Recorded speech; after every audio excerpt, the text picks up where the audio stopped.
نحمده ونستعينه ونستغفره ونؤمن به ونتوكل عليه ونعوذ بالله من شرور أنفسنا ومن سيئات أعمالنا من يهده الله فلا مضل له ومن يضلله فلا هادي له ونشهد أن لا إله إلا الله وحده لا شريك له ونشهد أن سيدنا وسندنا وحبيبنا وحبيب قلوبنا ومولانا محمدا عبده ورسوله الذي أرسله بالحق بشيرا ونذيرا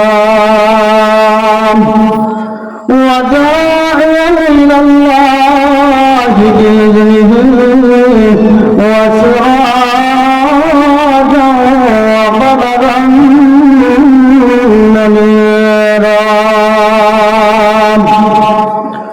أما بعد فأعوذ بالله من الشيطان الرجيم بسم الله الرحمن الرحيم إن الصلاة تنهى عن الفحشاء والمنكر وقال رسول الله صلى الله عليه وسلم الصلاة مفتاح الجنة أو قام قال عليه الصلاة والسلام اللهم صل على محمد وعلى آل محمد كما صليت على إبراهيم وعلى آل إبراهيم إنك حميد مجيد اللهم بارك على محمد وعلى آل محمد كما باركت على إبراهيم وعلى آل إبراهيم إنك حميد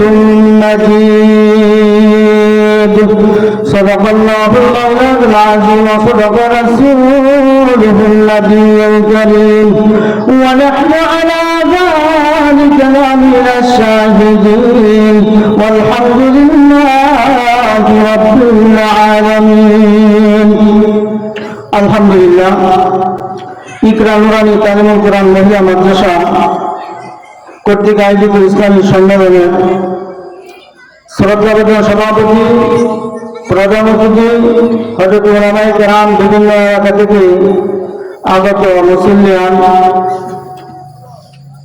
ও আমার সমবয়স্ক বন্ধুগণ স্নেহের কচিকাচারা পর্দার অন্তরালে অপেক্ষমান আমার পর্দানশীল মা ও বোনেরা মহান আল্লাহ পাক রব্বুল আলামিনের দরবারে অসংখ্য অগণিত শুকরিয়া যে আল্লাহ পাক রব্বুল আলামিন আমাদেরকে দুনিয়ার সাংসারিক এবং বিভিন্ন কাজকর্ম থেকে ফারেক করে ইমানি চেতনা ইমানি জজবা অন্তরে তৈরি করেন আমলের নিয়তে হেদায়েতের উদ্দেশ্যে দিনের দুই চারটি কথা বলা এবং শোনার মতো সুযোগ আমাদেরকে তিনি করে দিয়েছেন বিভিন্ন এলাকা থেকে আমাদেরকে এখানে একত্রিত করেছেন সেই মহান রব্বুল কারীমের দরবারে সকলেই অন্তরে অন্তঃস্থল থেকে শুকরিয়া আদায় করি আলহামদুলিল্লাহ অসংখ্য অগণিত দুরূদ ও সালাম জনাবি মুহাম্মদুর রাসূলুল্লাহ সাল্লাল্লাহু আলাইহি ওয়াসাল্লামের উপর যিনি আজ পর্যন্ত সেই মদিনায় মুনাওয়ারায় সবুজ গম্বুজের রোজা টাওয়ারে নিচে উম্মতি উম্মতি বলে একাচ্ছেন সেই নবী পাকের উপর সম্মানের জন্য এত লম্বা চূড়া না করে আমি আমার কোরআন এবং হাদিসের আলোকে যেটি আয়াত এবং নবী করিম সাল্লাল্লাহু আলাইহি ওয়াসাল্লামের একটি হাদিস পেশ করেছি। ইহার আলোকে আমল নিয়ে হেদায়েতের উদ্দেশ্যে আপনাদেরকে শোনার মতো এবং আমাদেরকে এই দিনের সহি কথাগুলি এই দুই আয়াতের উপর ভিত্তি করে যেন বলতে পারি, আল্লাহ তাআলা যেন আমার জবান দিয়ে সেই কথাগুলি সঠিকভাবে বের করে দেন। সকলে বলি আল্লাহুম্মা আমিন। মুহতারাম নাযিরিন, আমরা এই দুনিয়াতে একদিন ছিলাম না, ঠিক না? আজকে আসি, ওদের ভবিষ্যতে একদিন থাকবো না, এটাই বাস্তব। পৃথিবীতে যে যে ধর্মাবলম্বী হোক না কেন, যে যে ধর্মের অনুসারী হোক না কেন, সকলেরই বিশ্বাস একটাই যে আমার মরতে হবে, থাকতে পারবো না, এই কথাটা সকলেই জানে। এই জন্য আমরা ক্ষণস্থায়ী জিন্দিগির অস্থায়ী বসবাসে আছি। মাঝে মাঝে আল্লাহর ওলিদের সোহবতে, উলামায়ে কেরামদের সান্নিধ্যে আসলে আপনার আমার অন্তরাত্মা একটু ঈমানটা তাজা হয়। সুবহানাল্লাহ। কারণ আমরা সকলেই জানি সৎসঙ্গে স্বর্গবাস, অসৎসঙ্গে সর্বনাশ। এই জন্য আমি আমার নিজেকে আল্লাহর ওলি বলতেছি না, আমি আমার নিজেকে পরহেজগার মুত্তাকিন ভাবতেছি না এবং আপনাদেরকে বুঝাইতেও চাইতেছি না। কারণ আমি যদি উপরে বসছি, আপনারা নিচে খড়কোটার মধ্যে বসে আছেন। আপনাদেরকে উদাহরণ দিই, আমরা ছোটকাল থেকে দেখে আসছি যে দোকানদাররা ওজন করে জিনিস মাপার জন্য যে পাথরগুলি ব্যবহার করে, সবার বড় পাথরটা কিন্তু নিচে থাকে। কোথায় থাকে? নিচে। উপরে কিন্তু 50 গ্রাম 25 গ্রাম রাখা হয়। তা আমি উপরে বসছি দিচ্ছি, আমি কিন্তু 25 গ্রাম, আর নিচে যারা আছেন ওই 5 কেজি 10 কেজি। কারণ আপনাদের দাম আল্লাহর কাছে অনেক বেশি। মুখটা কিন্তু পানির উপরে বাইসা থাকে না, বাইসা থাকে হলো শ্যাওলা, হ্যাঁ, আগাছা যেগুলি সুসা এগুলি, আর মনে মুখটা থাকে পানির নিচে। এই জন্য যারা নিচে বসে আছেন আল্লাহর কাছে আপনারা এতই দামি। আপনারা এইখানে দুনিয়াতে আর শাহপুর জমিনের সাধারণ কোনো জমিনে বসেন নাই, এইখানে জান্নাতের বাগানে বসে আছেন। সুবহানাল্লাহ।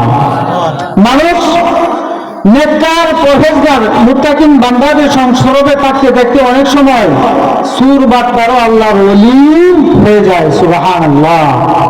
উনি রাত্রির বেলা ঘুম থেকে উঠিয়া উজু করে, ওনার অভ্যাস ছিল প্রতিদিন শেষ রাত্রে উঠতো, এই শীত হোক আর গরম হোক ঠান্ডা পানি দিয়া উজু বানায়া উনি তাহাজ্জুদের নামাজ পড়তো। নামাজ পড়ার পর মাওলার সাথে উনি হইলেন আশেক, আল্লাহ তাআলা হলেন মাসুক। আশেক এবং মাসুকের প্রেমের খেলা জমতো গভীর রজনীতে। সুবহানাল্লাহ। প্রতিদিনের ন্যায় উনি একদিন রাত্রে, প্রতিদিনের ন্যায় উনি ঘুম থেকে উঠে উজু ইস্তেঞ্জা করে উজু করে ঘরে আসছে।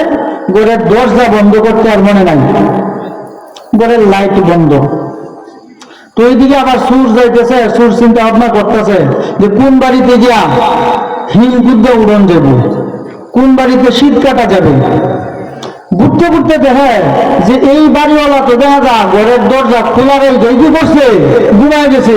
এই বাড়িতে চুরি করলে আমার আর কি করার দরকার নাই, কোনো শীত কাটার দরকার নাই, ওনা এসেই ঘরের ভিতরে ঢোকা যাবে। সুর ঘরের ভিতরে ঢুকছে। ঢোকার পর ঘুরায় গাড়ায় চতুর্দিক দিয়া এই ঘরের সামনে, উত্তরে, দক্ষিণে, পশ্চিমে, পূবে পুরা ঘর তন্ন তন্ন করে অন্ধকার রাত্রে খুঁজতেছে।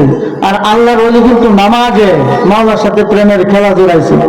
স্ত্রী উনি যখন বাচ্চা কাচ্চা নিয়ে শুয়ে আছেন, উনি টিয়ার হয়ে আছে, যখন খচর মচর করতেছে উনি টিয়ার হয়ে করতেছে, ও আল্লাহর ওলি, ও আমার স্বামী, আপনি কি খালি এবাদত বন্দেগী করবেন না দুনিয়ার আনো কিছু খোঁজ খবর রাখবেন? তো কি হয়েছে? বড় সুর ঢুকছে। বিছনা থেকে উঠে এসে ওনার স্বামীর কাছে কানে কানে বলতেছে, ঘরে কি ঢুকছে? সুর ঢুকছে। জুনাইদ ডাক দিয়ে বলেন, ও আমার প্রাণের বিবি, বেশি কথা কো না, বেশি লড়াচড়া করিও না। আমার ঘরে আমি তো দুনিয়াদার না, আমি তো এলাম দিনদার, আমি আল্লাহর কাছে দুনিয়া চাই নাই, আমি আল্লাহর কাছে পরকাল পেয়েছি চেয়েছি, আমি চেয়েছি যা পেয়েছি তা, আমি মাওলার পরকালের ধনী হইয়া এই দুনিয়া থেকে বিদায় হতে চাই। এই জন্য সুর আমার ঘরে কি তালাশ করবেন? আমার কোনো টাকা নাই, পয়সা নাই, স্বর্ণরূপা নাই, ব্যাংক ব্যালেন্স নাই, ডিপিএস নাই। দিনের বেলা দিনের আলোকে তালাশ করে আমার ঘর থেকে কোনো কিছু পাওয়া যায় না। আর এই রাত্রে অন্ধকারে আধার রাত্রে আমার ঘরে কি পাইবে? তাকে একটু খুঁজতে সুযোগ দাও, তুমি তাকে ডিস্টার্ব করিও না। আল্লাহ রোগের এই কথা শুনিয়ে ওনার বিবি কই যে কি আশ্চর্যের ব্যাপার, এমন বাড়িওয়ালা তো জিন্দিগিতেও দেখি না যে সুর বাড়িতে আসবে, সুর ঘরের মধ্যে ঢুকছে চুরি করার জন্য, আর বাড়িওয়ালা চোরকে চুরি করার সুযোগ করে দেয়, তারা করে না, দাওয়া করে না, চোরকে আটকায় না, আবদ্ধ করে না। আচ্ছা ঠিক আছে, যেহেতু উনি আমার স্বামী আল্লাহর ওলি আর ওনার বিবি, এই জন্য স্বামীর হুকুম তো আমার মানতে হবে।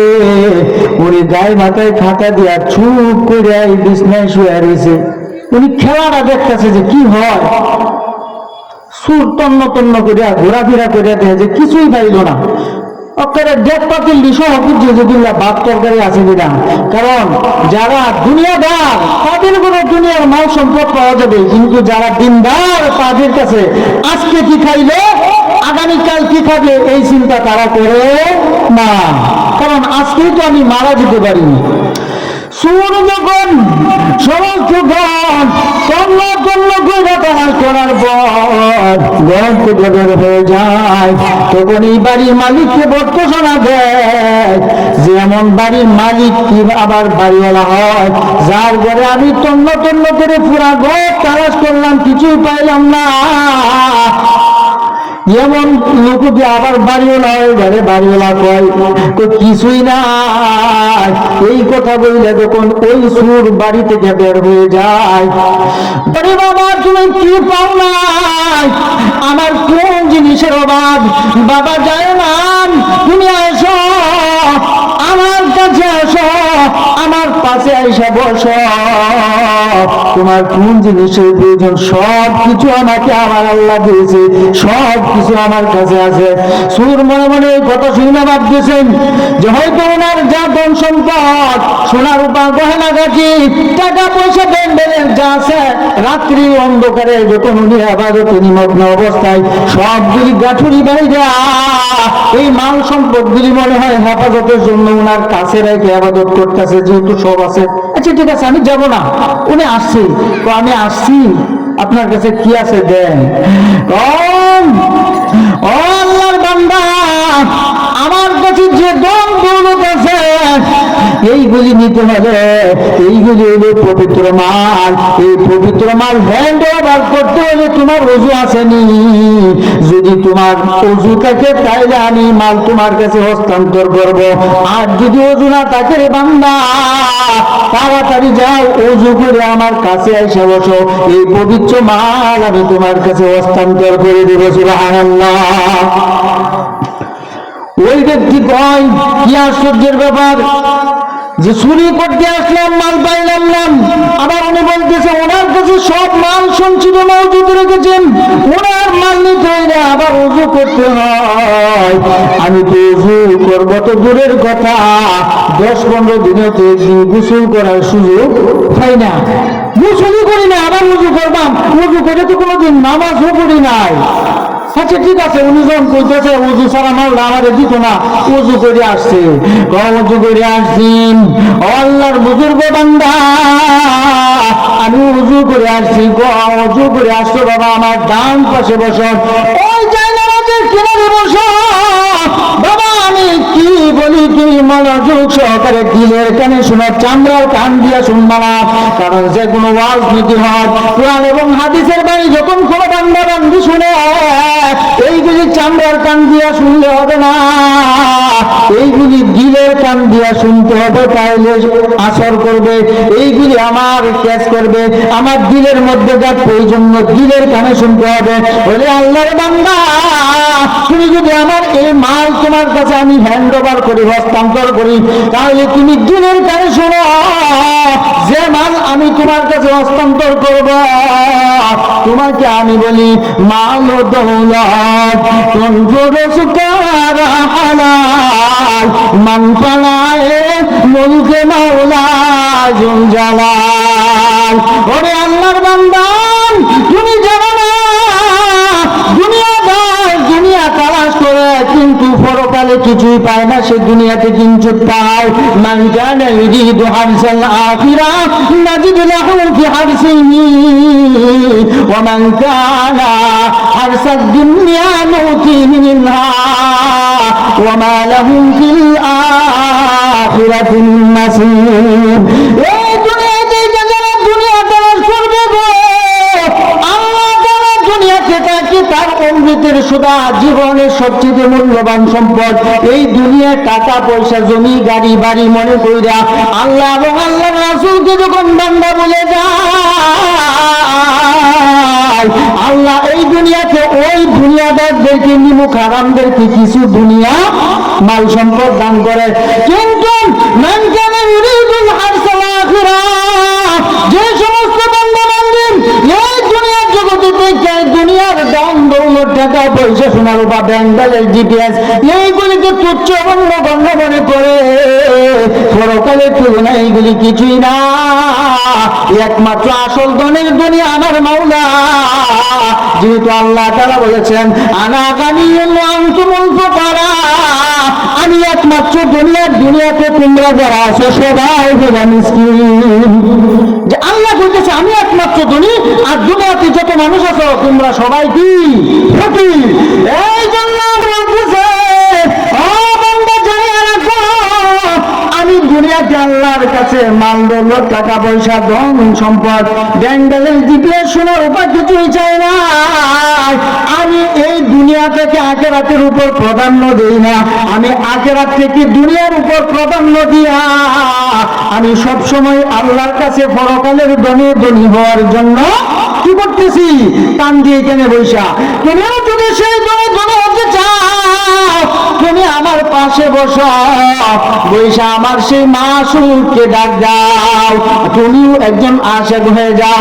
এই কথা যখন বলতেছে দেখে যে ওই সুর বেড়ে যে ওনার পাশে জায়গাবাজি কোণে বসছে, বসার পর ওনার কথা বুঝি ওনার দিলের মধ্যে আসর করছে, কারণ দিলের কানে শুনছে, শোনার কারণে চোখের চোখ দিয়েও পানি আসতেছে, আর সেই শুরু করে দিছে লা ইলাহা ইল্লাল্লাহ, জোরে লা ইলাহা ইল্লাল্লাহ, লা ইলাহা ইল্লাল্লাহ, জবান দিলে সবাই বলি লা ইলাহা ইল্লাল্লাহ। এরকম ভাবে আল্লাহ লা ইলাহা ইল্লাল্লাহ জিকির করতে করতে এক পর্যায়ে ওই সূরের অন্তরে যখন আল্লাহ তাআলার পক্ষ থেকে আল্লাহ তাআলার নূরের তাজাল্লি তার কলবের মধ্যে চমকাইছে, সূর আহলিয়া চিৎকার মেরে জমিনের মধ্যে ফেলে গেছে। আল্লাহু আকবার, চিৎকার মানে জমিনের মধ্যে ফেলে গেছে। কিছুক্ষণ পর যখন হুঁশ আসলো, এই ডাকবে বাবা তোমার কি হয়েছে, তুমি দুনিয়ার মান সম্পদ চাও? আমি দুনিয়ার সম্পদ চাই না, আমি যখন আপনার কথা মতো এই পানি দিয়ে ওযু বানাইয়া আপনার পাশে যখন জায়নামাজে বসলাম, বসার পর অটোমেটিকলি আমার শরীর থেকে দুনিয়ার লোভ লালসাগুলি বিদায় নিতেছে। আমার এই অন্তরাত্মাটা আস্তে আস্তে আল্লাহ নূরের তাজাল্লি দিয়া, যেমন মোবাইলের মধ্যে চার্জার লাগালে মোবাইল গরম হয় কি হয় না, আল্লাহ তাআলার কুদরতি কারিশমার মাধ্যমে কুদরতি নূরের তাজাল্লির চার্জার যখন আমার কলবে বিদ করে দিছে, আস্তে আস্তে দেখি আমার কলবটা গরম হয়ে গেছে।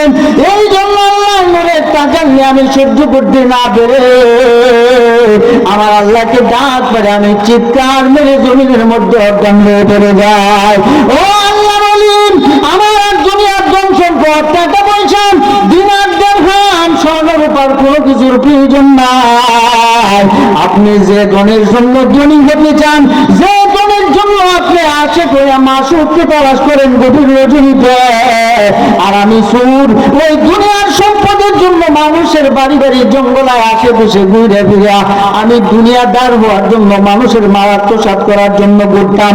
আজকে থেকে আমি কালে দিনে তওবা করলাম, কারণ আল্লাহ তো বলেছেন ইয়াম আইয়ুহাল্লাযীনা আমানু, হে ঈমানদারগণ, তুবু ইলাল্লাহি তাওবাতান নাসুহা। যেমন তওবা এমন তোমার নিয়তকে সহি করো, যাবতীয় অন্যায় পাপাচার থেকে তোমার উপর শরীয়তের বিধিবিধান আরো বিধার পর দুনিয়া আজকের এই মাহফিল পর্যন্ত জিন্দেগিতে কত কিসিমের গুনাহ করেছো তুমি জানো এবং তোমার আল্লাহ জানে। তুমি কি গুনাহ করছো তোমার বাবা জানে না, বাবা কি গুনাহ করছে সন্তানে জানে না, নাকি জানেন? মা কি গুনাহ করছে জি জানে না। এরকম তোমার গুনার কথা স্মরণ করে আজকে ওই মাহফিলে বসে খালিস দিলে তওবা করো রে বান্দা।